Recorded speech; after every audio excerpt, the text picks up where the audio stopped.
Hello, नमस्ते प्रणिपात विद्यार्थी मित्रांनो. तर आजच्या व्हिडिओमध्ये आपण पाहणार आहेत, जर तुम्ही टेक्निशियन ऑपरेटर GED म्हणजेच ग्रॅज्युएट इंजिनियर ट्रेनी, त्यानंतर सिनियर इंजिनियर, सोलार इंजिनियर अशा पद्धतीच्या ज्या पोस्ट आहेत सोलार कंपनीमध्ये तुम्ही जॉब मिळवू इच्छिता, ज्या मी पोस्ट सांगितल्या त्या टेक्निशियन असो, ऑपरेटर असो किंवा सोलार इंजिनियर असो किंवा सिनियर इंजिनियर असो की ग्रॅज्युएट ट्रेनी इंजिनियर असो, या सर्व पोस्टसाठी जर तुम्हाला जॉब हवा असेल तर त्या पहिले तुम्हाला इंटरव्ह्यू द्यावा लागत असतो. मॅनेजर किंवा HR कंडक्ट करत असते, तर तुम्हाला तेव्हा इंटरव्ह्यू द्यावा लागतो. आणि इंटरव्ह्यूमध्ये काय विचारतात ते सर्व क्वेश्चन मी घेऊन आलेलो आहेत आणि हा पार्ट 2 आहे. पार्ट 1 मी शिकवला आहे, त्यामध्ये क्वेश्चन सिरीज घेतली होती.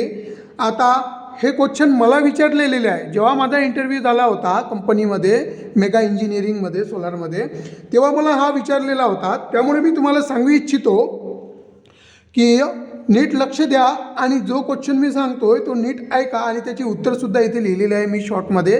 हे माझे टॉपिक आहेत, पॉईंट. या टॉपिकवर मला क्वेश्चन विचारलेले होते, ते तुम्हाला सांगतो. नीट आशा करतो तुम्ही नीट ऐकत असाल, नीट लक्ष देऊन बोलत असाल. तर पहिला जो क्वेश्चन विचारला होता मला त्यांनी, तर तो रँडमली विचारला होता. आवश्यक नाही की ह्याच क्रमाने मला त्यांनी विचारला असावा म्हणून, किंवा विचारले होते त्यांनी मला. तर बघा की सोलार इन्व्हर्टरचे टाईप सांगा, असा सुद्धा त्यांचा प्रश्न होता पहिला.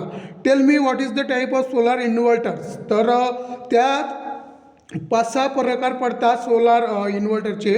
तर पहिलं जे इन्व्हर्टर आहे सोलार कंपनीमध्ये वापरलं जाते ते स्ट्रिंग इन्व्हर्टर, नंतर सेंट्रल इन्व्हर्टर, थर्ड जे आहे मायक्रो इन्व्हर्टर, त्यानंतर हायब्रिड इन्व्हर्टर आणि ऑफ ग्रिड इन्व्हर्टर. हे सर्व जे आहेत हे इन्व्हर्टर सोलार कंपनीमध्ये वापरले जातात. तर बघा, जेव्हा तुम्ही सोलार पॅनलची जोडणी सिरीजमध्ये करता, सोलार पॅनलची जोडणी तुम्ही सिरीजमध्ये करता, तेव्हा आपल्याला व्होल्टेज तो जास्त मिळतो, पण करंट मात्र हा समान राहतो. करंट हा आपल्याला जास्त मिळत नाही व्होल्टेजपेक्षा, हा करंट समान राहतो. जर तुम्ही सोलार प्लेटची जोडणी तुम्ही पॅरललमध्ये केली, सोलार प्लेटची जोडणी तुम्ही पॅरललमध्ये केली, तेव्हा मात्र तुम्हाला करंट हा जास्त मिळतो आणि करंट मात्र व्होल्टेज मात्र हे समान मिळतो, समान राहतो. म्हणजेच पॅरललमध्ये जोडल्यावर करंट हा जास्त मिळतो आणि व्होल्टेज हे समान राहतो. त्यानंतर असा सुद्धा प्रश्न येऊ शकते, डिग्रॅडेशन म्हणजे काय सोलारमध्ये. सोलार डिग्रॅडेशन म्हणजे काय, म्हणजेच पॅनलची कार्यक्षमता ही कमी कमी होत जातो. वर्षानुवर्ष सोलार पॅनलची जी कार्यक्षमता राहते, इफिशियन्सी राहते, ते कमी कमी होत जातो आणि त्यालाच डिग्रेडेशन म्हणतात. डिग्रेडेशन म्हणतात, हे लक्षात ठेवायचं. त्यानंतर बघा, त्यांनी लॉंग फॉर्मसुद्धा विचारू शकते किंवा मला विचारला होता.